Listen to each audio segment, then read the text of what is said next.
MT media Odisha को subscribe करें, bell icon को जरूर दबाएं। हम बातों बात में कैसे करते हैं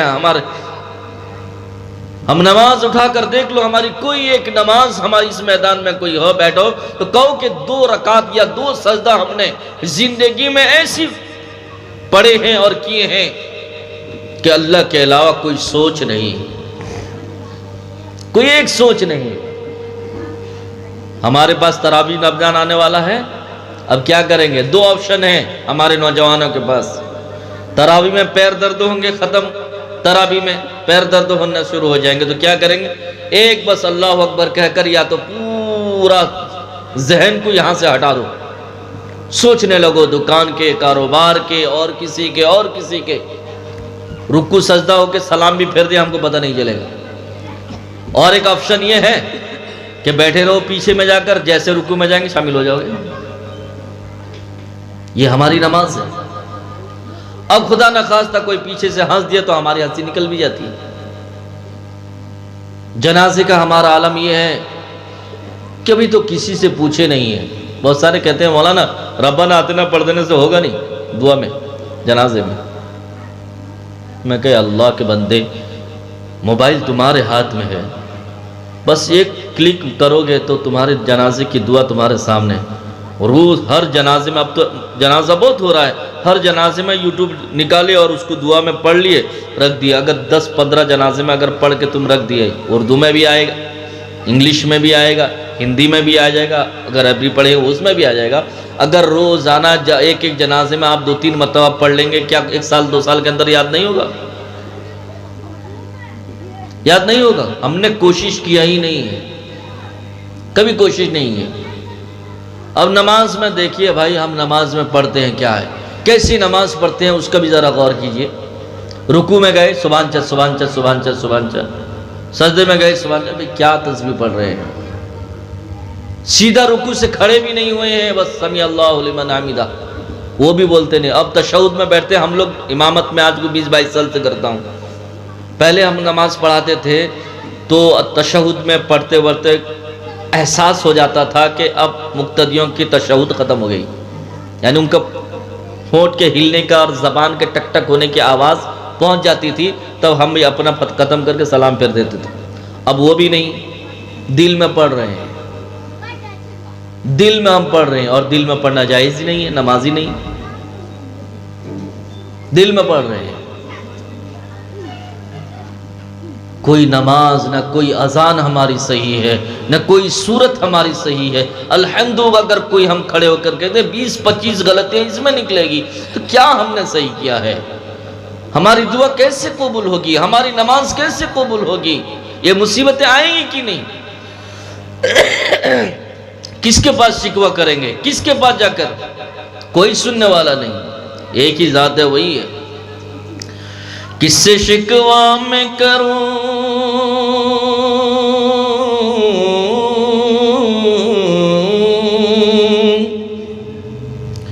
किससे शिकवा मैं करूं, हाल ज़ार अपना कहूं, कौन है तेरे सिवा? ए खुदा मेरे खुदा, ए खुदा मेरे खुदा, ए खुदा मेरे खुदा, ए खुदा मेरे खुदा, ए खुदा मेरे खुदा, ए खुदा मेरे खुदा। क्या ये शम्सो कमर, क्या ये शजरो हजर, क्या ये दश्तो जबल, और क्या बहरुबर, हर घड़ी तेरी सना करती है सबकी ज़बां, हर घड़ी तेरी सना करती है सबकी ज़बां, शान है तेरी जुदा। ए खुदा मेरे खुदा, ए खुदा मेरे खुदा, ए खुदा मेरे खुदा। तो मेरे बुजुर्गो दोस्तों, एक शिकवा सुनने वाली, एक दुआ को सुनने वाली एक ज़ात है, वो अल्लाह की ज़ात है। हर हालत में कैसे भी हो कोशिश करें। हम जानते हैं कि 100% हम सही पढ़ नहीं सकते, पर कोशिश तो कर सकते हैं। कोशिश तो कर सकते हैं। आज भी मैं बता रहा हूँ, भाई समीत करके हमारे वहाँ हमारा अज़मतुल्लाह भाई हैं, बड़े मालदार आदमी हैं, डुमडुमा में, उम्र तकरीबन 55-60 की होगी। अब 1 साल पहले उन्होंने कुरान ख़त्म किया है। 4000 महीने में एक हाफिज़ कारी साहब को मुकर्रर करके उन्होंने कुरान पढ़ा है। इतना बिजी इंसान, इतना मज़रूफ़ इंसान उन्होंने पढ़ कर दिखा दिया। हिम्मत मर्दा मदद खुदा। आज कुरान को हम पसे पुश्त डाल दिए, न बच्चों को पढ़ाते हैं, न मकतब भेजते हैं, न मस्जिदों को भेजते हैं, न मदरसों को भेजते हैं। बस हम यही, अल्लाह ये ना पूछेगा कि तू अपनी औलाद को डॉक्टर क्यों नहीं बनाया, इंजीनियर की सर्टिफिकेट क्यों नहीं दिलाई, ग्रेजुएशन क्यों नहीं करवाए, आईए बीए पढ़ाया कि क्यों नहीं पढ़ाया, ये नहीं पूछे। सवाल हो सकता है कि कुरान क्यों नहीं पढ़ाया।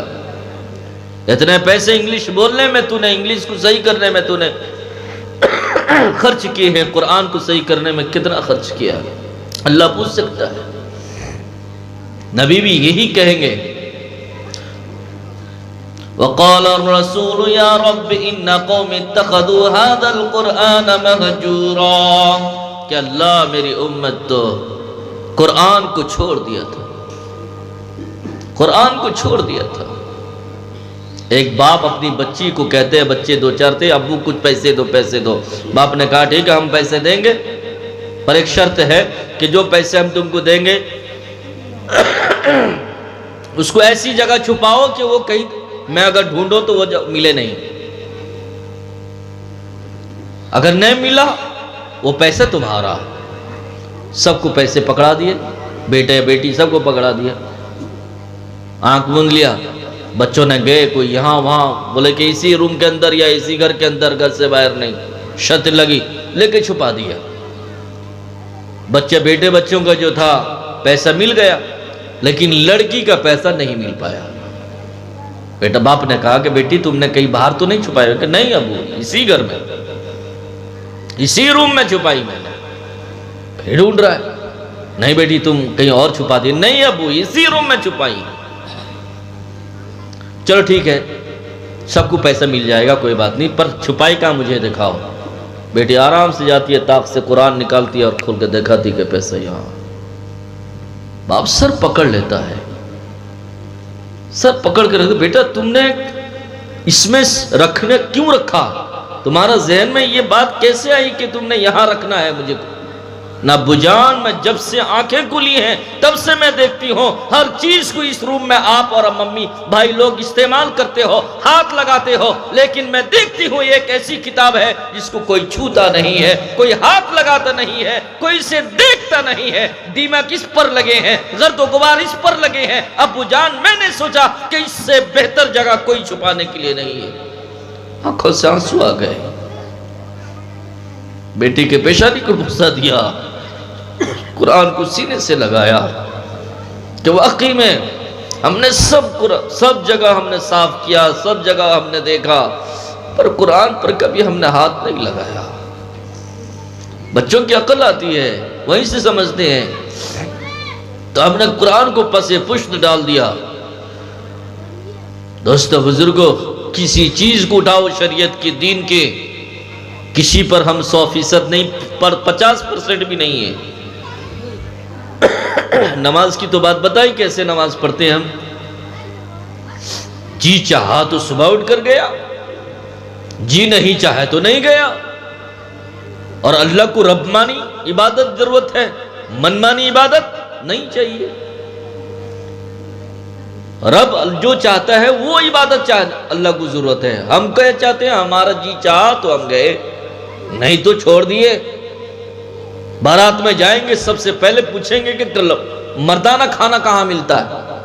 हम छोटे थे देखा करते थे, बूढ़े लोग आएंगे गमछा डाल कर आएंगे, बेटा मस्जिद कहाँ है, ये पूछा करते थे। अब मेरा नौजवान जाएगा, सूट बूट में जाएगा, वो भी स्क्रैच वाला फैशन है। हम पहने तो फकीर बन गए और तुम पहने तो फैशन हो गया। क्या कर रखा आपने? जिसमें सतर खुल के दिखे। मर्दों का सतर कहां से है भाई? घुटनों से लेकर नाक के ऊपर तक है। और वो यहां पर रान के ऊपर स्क्रैच है, इधर स्क्रैच है।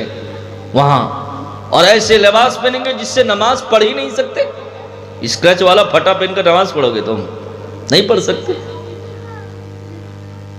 अगर वीडियो अच्छी लगी तो लाइक करें और तमाम दोस्तों को शेयर करें।